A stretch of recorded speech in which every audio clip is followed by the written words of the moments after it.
Wherever you go, whatever you do, throw a little attitude. Omax, Vest and Briefs. தீபாவளினா பளிச்சுன்னு ஞாபகத்துக்கு வர்றது பட்டு, பட்டாசு, பலகாரம். பலகாரம்னா ஞாபகத்துக்கு வர்றது மந்த்ரா கடலை எண்ணெய். அபார ருசி, ஆரோக்கியமான உடல் நலம். தீபாவளி அன்னைக்கு மட்டும் இல்ல, என்னைக்குமே கிச்சன்ல இருக்க வேண்டியது மந்த்ரா கடலை எண்ணெய் தான்.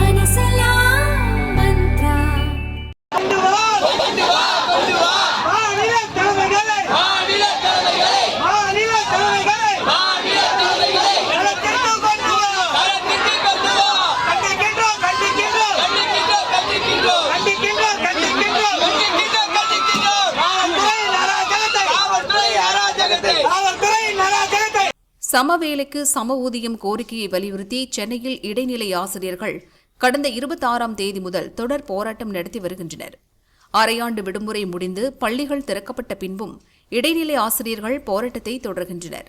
பணிக்கு வராத நாட்களுக்கு சம்பளம் இல்லை என அரசு அறிவித்ததால் ஆசிரியர்கள் போராட்டத்தை தீவிரப்படுத்தியுள்ளனர். இன்று 16வது நாளாக போராட்டம் நடந்தது. சென்னை எழும்பூரில் ரயில் நிலையம் அருகே குழுவாக வந்து ஆசிரியர்கள் போராட்டத்தில் ஈடுபட்டனர். சில ஆசிரியர்கள் குழந்தைகளையும் போராட்டக் களத்துக்கு அழைத்து வந்திருந்தனர். குழந்தைகளை ஏன் அழைத்து வருகிறீர்கள் என கேட்டதற்கு பார்த்துக்கொள்ள வீட்டில் யாரும் இல்லை என ஆசிரியர்கள் கூறினர். பிற்பகலில் திடீரென மழை பெய்ய துவங்கியது. கொட்டும் மழையிலும் ஆசிரியர்கள் போராட்டத்தை தொடர்ந்தனர். கலைந்து செல்ல மறுத்த ஆசிரியர்களை போலீசார் கைது செய்து குண்டுக்கட்டாக தூக்கிச் சென்று பஸ்களில் ஏற்றிச் சென்றனர்.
கிட்டத்தட்ட 500க்கும் மேற்பட்ட ஆசிரியர்கள் இன்று கைது செய்யப்பட்டனர்.